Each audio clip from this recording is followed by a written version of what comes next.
What's going on, guys? Chase McAllister, Wesley Edgar, and Cody Askins, my man, the CEO of 8% Nation, author of 0 to 6 Figures. Cody Askins, my dude. Cody, if you had a 75% chance to win 1 million or a 50% chance to win 10, what are you taking? 50% chance to win 10 million all day, every day. Now, I like it. Either way, I still need money, right? I ain't retiring on 10 million bucks. No. And nobody else watching this is either. However, that's like 10 times the odds for only a slight dip, right? In odds for that 10 times prize. So I'm in. 50. Nothing at stake either. It's not like you're putting up more money to get that. So, go for gold is what I say. Go for gold. Plus, if we had 10 million bucks, imagine what kind of conference we could pull off then. Yeah. $1 million bucks. Oh boy. I'm already going to spend $1 million bucks on the conference in 2022. Yeah. 10 million though. I mean, shoot, I would throw the Rock some money. I'd probably throw, Tiger Woods some money. Let's go. Awesome. And that kind of ties into my next question. Who are the people you serve and why does that group of people matter to you? And what is 8% Nation? So we serve the insurance industry. Okay. 8% Nation. 8% comes from the fact that 92% of insurance agents fail in their first 3 years. And we serve them because I was a new agent about 10, 11 years ago now. And I sat in a room and a recruiter said, 9 out of the 10 of you will fail. And I'm like, dude, I will not be one of those. I am not a dude that's ever going to be a number. Okay. So I, in that moment, committed to making $100,000. I made $117,000 at 20 while in college playing basketball, working part-time. And then after I had a little bit of success, I had a manager that invited me up to drive like 4 or 5 hours to help a couple new agents. And long story short, I helped them make 5 sales in a day from cold door knocking. I got more gratification and satisfaction off of helping them make money than any amount of money I made. And so I said, if I ever get a chance to do that again, I will do that. Right. And so now I've devoted my life to helping others do the same thing. Very cool. Very cool. Yeah. Very Thanks, cool. man. Thank you. So you've brought a lot of very prominent guest speakers on. We're just talking about the convention. So you got Grant Cardone, Patrick, Bet David, George Belfort, a couple other big names. Mm-hmm. I just wonder if you could talk to those guys a little bit. You talk specifically about seeing smaller agencies go from 0 to 7 figures. And is it directly from the influence these guys have had on you, or maybe you could talk to us a little bit about that? Yeah, I mean, as far as the influence over my personal life in general, business-wise and all that. I would say I believe that at some point, like I'm working on a booklet and a new keynote called Success Cycle, right? Which I've never talked about yet. So this is the first time I'm talking about this. My man. And everybody likes new stuff, right? I'm working on that because everyone like gets into the game wanting to be successful. But what happens is we either lose focus along the way. We don't get the help we need. We don't get the sparks we need, whatever the case is, right? We don't accept responsibility. We start blaming others. Okay. Whatever, no matter what it is. And most people never reach that crazy heightened success of like the Eric Thomases and the Cardones and the Belforts and the Patrick Bet Davids and all that. And so for me, it all started, the reason why I love 8% is it all started with an event. So we started 8% Nation, and we started it because I was going to events, and 10X with Cardone in 2018, early February, 3.5 years ago, 42 months ago, changed the game for me. It didn't make me better. It didn't make me work harder, right? But what it did was it woke me up and made me think bigger. And we all need that little spark of like, dude, I'm going for it. I get it now. I got to stop. Like I'm working hard, but I'm just barely getting by. I'm doing this, I'm doing that, but I'm really not living out my full purpose in life, right? So for me, I believe that jolted me, and now every day I wake up just jacked. I mean, literally yesterday, I'm studying conferences and watching videos because I'm done doing 1,000-person events. How do we get to 50,000 people in a stadium? Yeah. Right. Like I put on my Instagram and it was kind of a joke, but I bagged groceries at a local grocery store at Apple Market in Rogersville, Missouri when I was 16. And so I'm like, my story is going to be, even though nobody's ever thought of me as bagging groceries, my story is going to be from grocery bagger to fill in stadiums, right? Like, who doesn't want that story? The thing is, anybody can have that story. It's just that I'm committed to being a student of the game, and I am literally searching and studying and researching conferences like nobody ever has ever seen. I was thinking about this morning. There was over 9,000 people at 10X in 2018 in Mandalay Bay Arena. I'm going to tell you what, there's going to be a point in the future where Cardone comes up to me and says, dude, out of all 9,000, you took the concept and ran with it harder than anyone else in the room. That's going to happen one day, right? I mean, who doesn't want to be the one out of 9,000? Yeah, right? exactly. So that's the way I'm starting to think a little bit.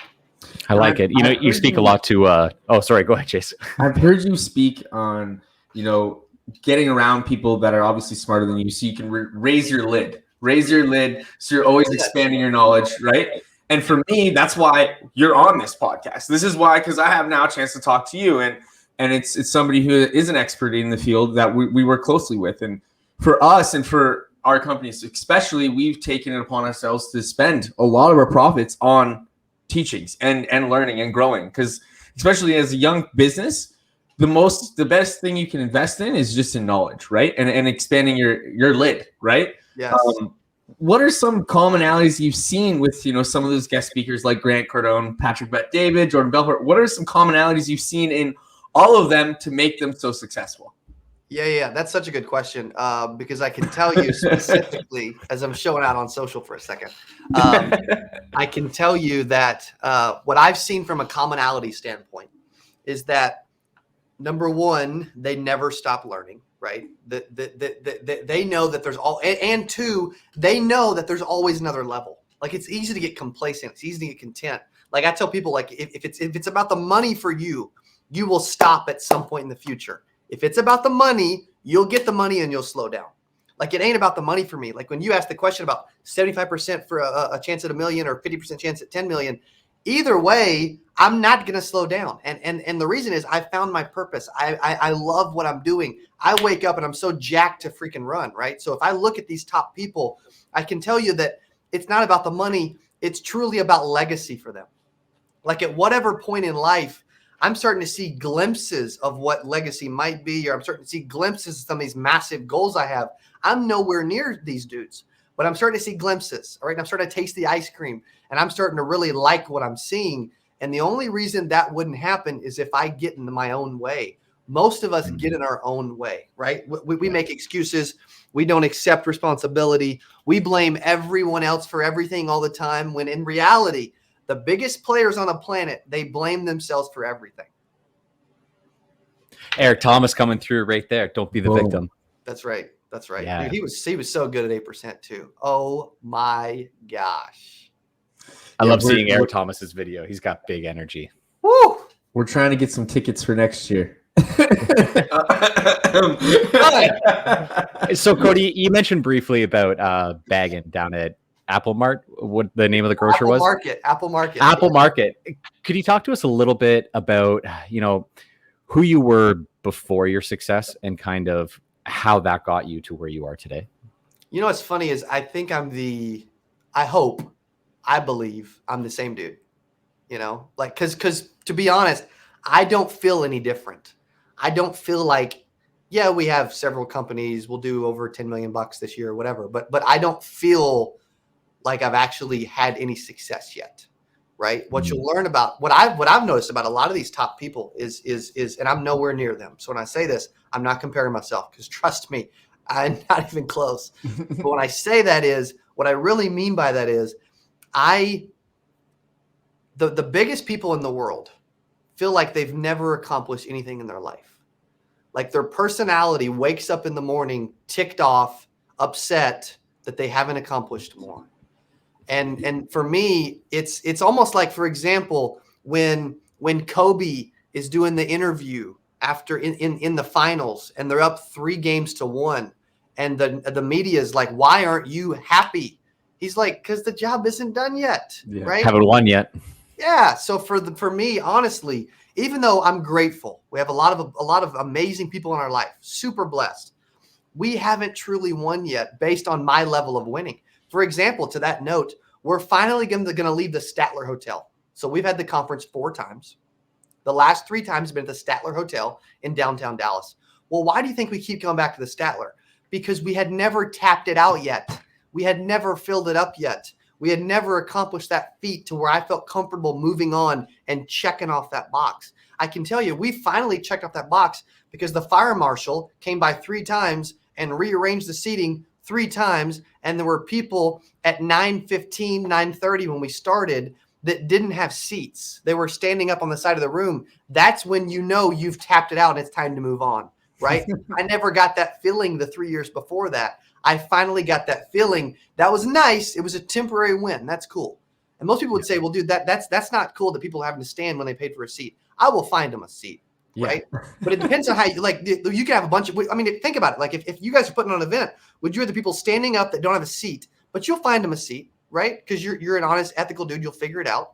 Or would you rather a bunch of empty seats? Well, no one's going to ever say, they want a bunch of empty seats. That's stupid, right? Yeah. So for me, even though that was a small win, it's no, I don't feel like I'm truly winning yet because my level and definition of winning, as Tim Grover puts it, I haven't won yet. Yep. Obviously, you haven't won yet and you're not where you want to go. And I'm sure that, when people see you and 8% Nation, they will think, wow, Cody, got that 46,000 subscribers on YouTube. He's got it made. He's built this business. He'll never have to work a day in his life. They in this attitude of he's got it. But for the people that didn't see the struggle or the come up, what is like the biggest motivation when things get hard in your company? It keeps you hitting your goals. Do you have a secret to keeping you hitting the goals, or do you have a specific motivation from when times were tough, and when times do get tough? What's your motivation? Even when they're tough, I don't think they're tough. It's just kind of funny too. I think it's just a mindset thing. But I do know that, like, for example, I thought my YouTube channel was hot stuff and doing cool and all this stuff, right? But then I go hang out with Patrick Bet-David and we're talking and showing YouTube channels, and he's got 3 million subs, and I'm like, what? Right? So then I'm like, gosh dang it, I ain't done nothing, right? Well, also too, in our companies, I mean, think about this, right? So if I had to like kind of bullet point some of the top things that we've done or that I've done to reach the limited success we have, consistently putting out YouTube videos for 69 months. Okay. Started a conference, did it 4 times in a row, finally got close to 1,000 and didn't stop even when losing money and people thought I was nuts and they thought it didn't make any sense, right? Scaling a team from no help to realizing I can't do anything big on my own, and now we have over 100 staff, right? So you start naming the stuff, and the stuff I'm naming isn't about me. It's just that a lot of times when people have an idea, they don't do it long enough, right? They quit along the way, right? It's like that graph of the guy that's chipping away, and on the other side of the little forest in the little GIF or whatever, there's a bunch of gold and diamonds and stuff. But one of the individuals gets tired of chipping away and puts the axe on his shoulder and goes home. But he didn't realize he was one freaking chip away from everything else on the other side. And so I'm like, dude, I'm never going to leave one chip away from the other side. And so there's so much more we can be doing that we're not even doing. But the key is the consistency, right? There wasn't quit. Like in the insurance industry, why I love the insurance industry is if you don't quit, you can't fail. Like you will be a millionaire as long as you aren't a quitter. It's that easy. Like there's more millionaires in insurance than any other industry on the planet, more than real estate as well. Well, you think about this, like it's not that difficult. It's simply that I just chose not to quit. I did not see me being where I'm at 31, but I'm also seeing where I could be at 41 and hoping I'm not still where I'm at 41 too. Well, you think about that. It was just a matter of choosing not to quit, force myself to think bigger, force myself to spend the money, force myself to invest, force myself to get my own ego out of the way and hire better people than me. Like the video guy, Dylan, way better than me. right? Brett, way better than me. Andy, way better than me. Cassie, way better than me. Kelly, way better than me. Like I'm finding people in my life that are better than me, and I'm surrounding myself with talent. Yeah. Yeah. Same goes for us. And that's why Wesley's here. He's way better at me at certain things. And that's why he's my partner. That's an idea we hear all the time. Yang, right? So I have a quick question here, and it's just like in respects of like going back to agents and insurance, what do you think the most important thing a starting out insurance agent should focus on? Should it be sales, building out their brand? Should it be, just going out door knocking? What should be like the primary focus of an agent starting out? Yeah, the absolute primary focus should be prospecting, right? So before you even learn the products, before you start thinking you need to study every sales book on the planet, before you think you need to know all the carrier websites and the brochures and e-apps and all this stupid stuff that doesn't matter, what you have to do is you have to focus on getting in front of people. End of story. Like numero uno, the number one reason why this feeds well into you guys, right? By the way, I would have said it no matter what, but the number one reason people fail is they don't get in front of enough people, right? Because you think about it, like I fail. Well, why'd you fail? Because you couldn't pay your bills, right? Or you didn't enjoy it. Well, you didn't enjoy it because you didn't make any money. Because when you have money, you kind of enjoy stuff more, right? It don't create happiness, but it sure doesn't make you upset. And you can't make a big impact without money, right? Exactly. You might be able to impact people around you, but making a bigger impact outside of yourself and surroundings is absolutely right. So you don't have enough money. We don't have enough money because you didn't ask the people to buy. We didn't ask the people to buy because you didn't sit with enough people. You didn't sit with enough people because you didn't set enough appointments or and prospect enough, right? It always goes back to that. Well, the number one thing I did as a new agent was I was like, dude, I'm setting 15 appointments. I'm sitting with 10 and I'm selling 5 every week, no matter what. I don't care what kind of money I got to spend. I don't care what I got to do. I will do whatever it takes. I have to sit with 10. When I sat with 10, I had a good week. When I didn't, I had a bad week. It was that simple for me. Most people complicate it. They get caught up in the weeds. They worry about what everybody thinks. They won't contact the warm market because they're scared of them, whatever. They think they know everything before they do anything. Like the number one thing you have to do is you got to prospect. I don't care if you even know how to spell insurance. You have to get in front of people, or it doesn't matter if you can spell it or not. It's very true.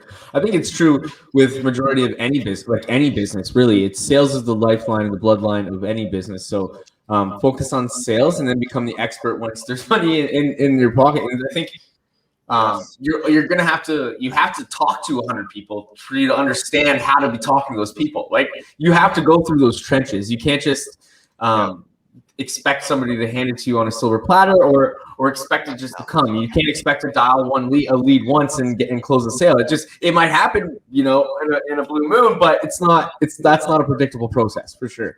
No, you need the exposure to make the mistakes. That way you can learn.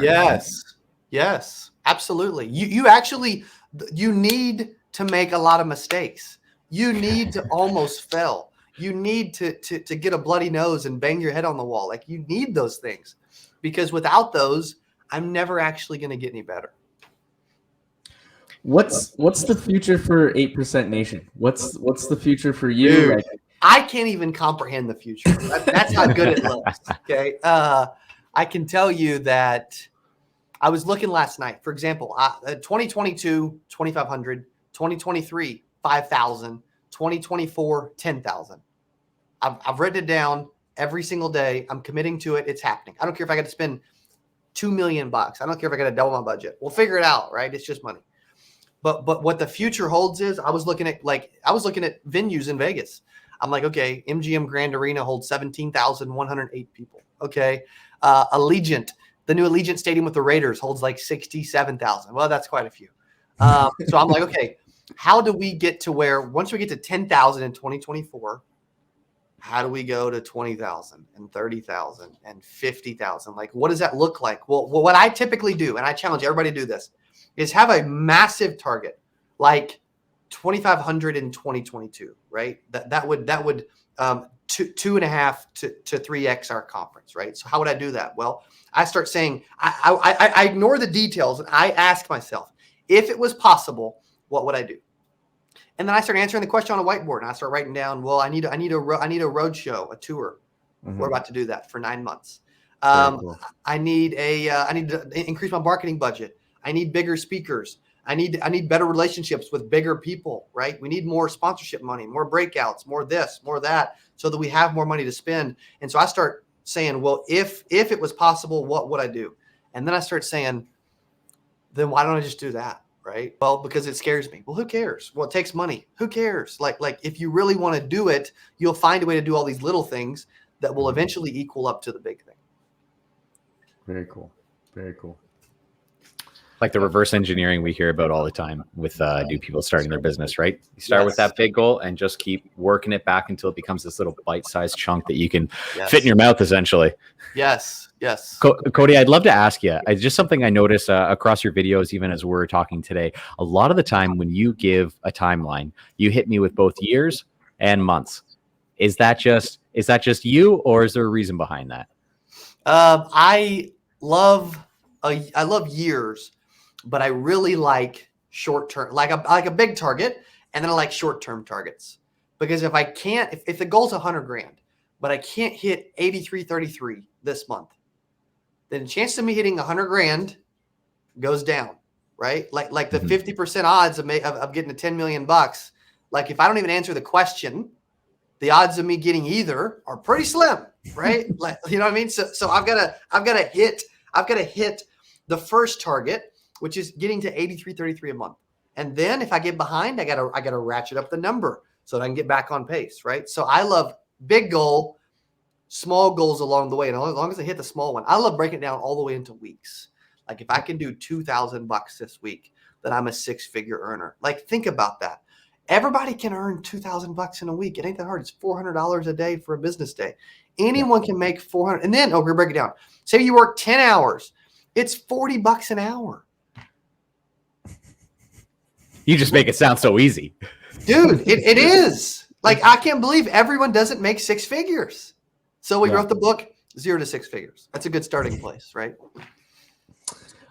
Keith, great topic to segue into. Thanks, Cody. Some key takeaways from your book, and if somebody was sitting outside of the aisle within Barnes and Nobles and it was looking at your book and you were standing there and you wanted to sell them on it, what would you say?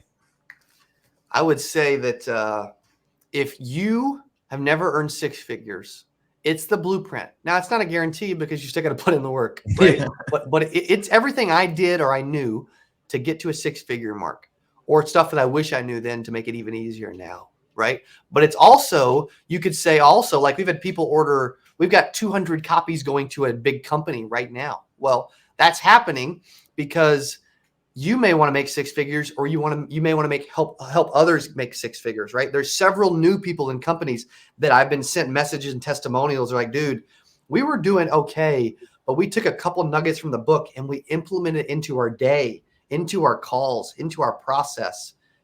And now we're just doing better. Like the book is helping and working. And that makes me feel good, because you write something and you hope it helps, but you don't truly know. There's no guarantee it's really going to help. There's no guarantee anybody's going to buy it. There's no guarantee anybody's actually going to read it, right? The amount of people that buy it to reading it, slim, right? It goes down. Well, then reading it and applying it, even slimmer. Applying it and it helping, even slimmer, right? So statistically, it's nice to see that it's helping, that it's making a difference and an impact. Very cool. Very cool.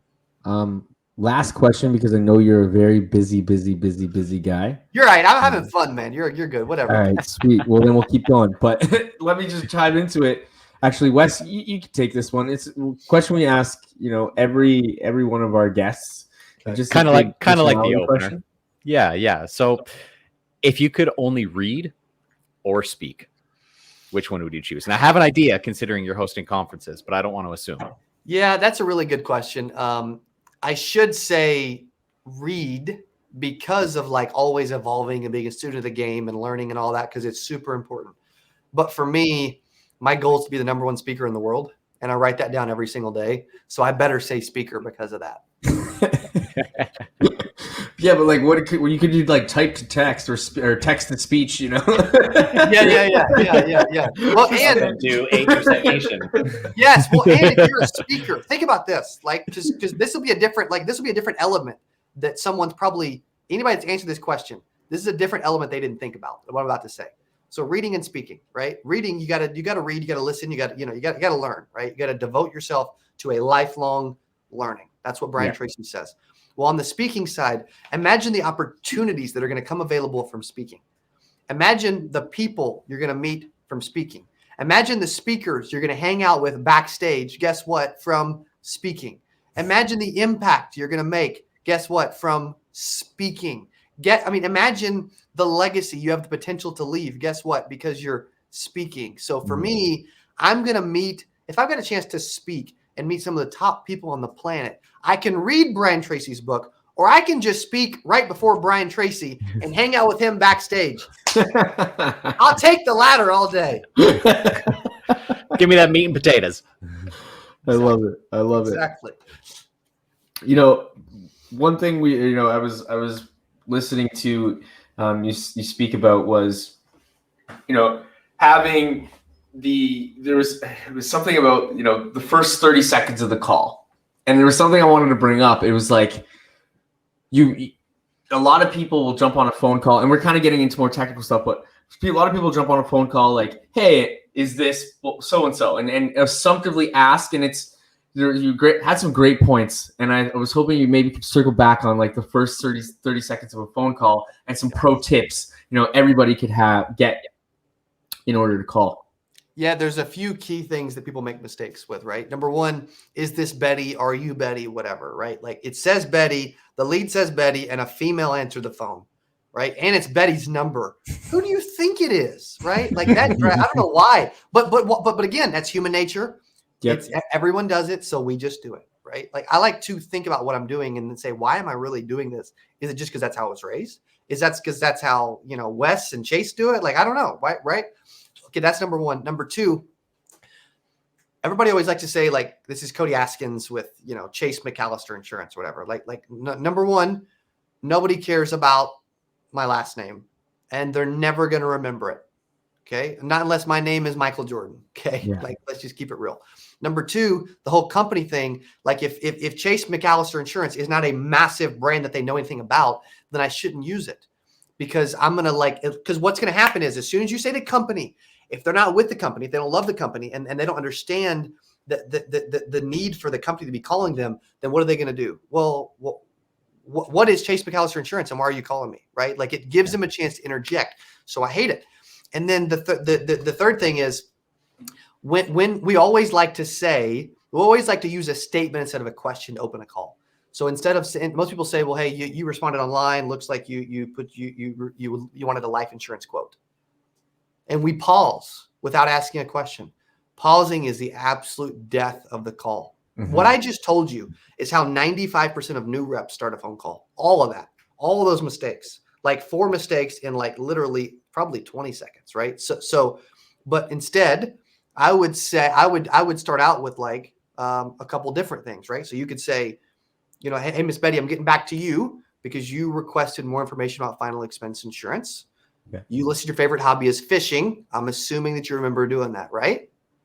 Okay, that's different. Or, hey, do you still live in Texas, right? Or, hey, Miss Betty, are you still at 123 Main Avenue in Texas? Yeah, why do you ask? Well, I ask because I'm the local field underwriter. You request information. It's my job to get it to you, and I'm going to come drop it off. Would Thursday or Friday be better for you, right? Like you got to be using questions to control and lead the call. And those early mistakes, very, very, very common. And I only know that because of tens of thousands of hours of calling as an agent. And then I started a call center from scratch, and I was on the phone all day, every day. Like I went from field sales to phone sales to now I don't care if sales. I just want to, help people make sales. Right. So for me, you pick up stuff along the way if you're really a student of the game and studying what you're doing.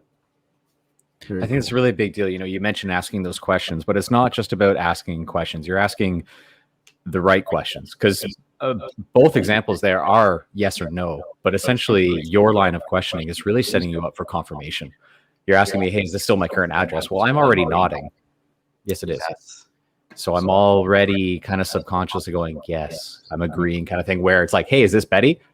No, who are you? Boom. I like it. Good. That's good. Yeah, you're right. Yeah. And I almost don't even love like I think how are you? Some of my sales reps do it. It's a little telemarketing, but I leave it out as well.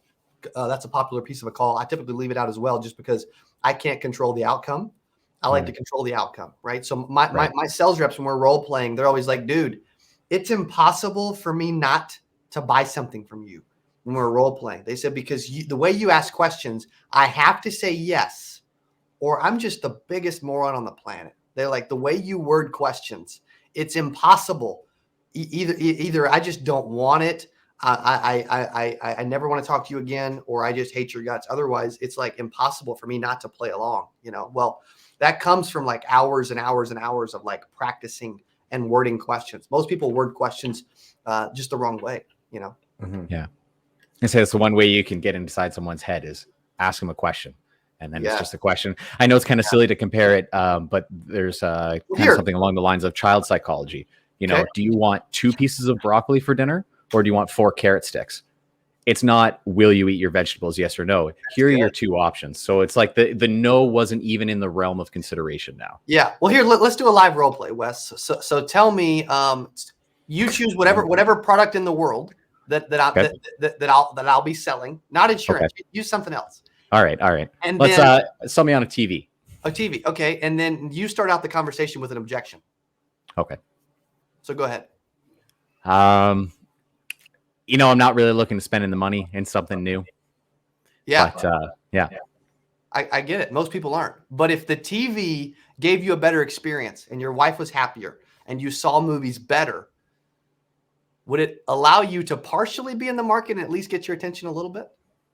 Oh, well, I guess if I can make the wife a little happier, then that's worth a little something. But because you probably don't even have the budget for it, do you? No, I was certainly not looking to make this purchase. Yeah, but if it was drastically better and the amount of money surprised you, you could probably find a little bit of extra money laying around, couldn't you? I'd at least be willing to consider it. Yeah. Good. Well, you know what I would like to do, okay? Because again, you're not in the market for it. You probably don't have the money for it. But I can tell you this 63-inch TV is a lot bigger than the 23-inch you got behind you. It's typically $2,000. And for Black Friday, I'm not actually, before I tell you the price, Wes, here's 2 things you got to guarantee me. Okay. I'm not even going to, I will not offer you this TV unless you can guarantee me 2 things. Okay. Can you do something for me? I can do something for you. Number 1, you can't tell anyone what you paid. Can you do that for me? That's fair. Okay. And then number 2, okay, you have to tell everyone when they see this TV that you bought it from me. Can you do that for me? I can do that.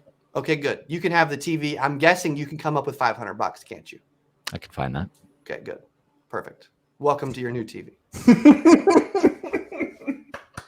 Cody Askins, everybody. I love it. There's some real anchoring happening there. Like all of a sudden you had me instantly thinking, well, how is this TV going to affect my wife? And by trading her happiness, how does that come back to me? Ooh, that's good. That's interesting. Well, you know what's funny about that too is Brian Tracy always says, Dylan, we need to get a clip of that for YouTube. But Brian Tracy always says that you can't sell tangible and intangible. Insurance is intangible. TVs are very tangible, right? Right. I love Brian Tracy. I agree with a lot of his stuff.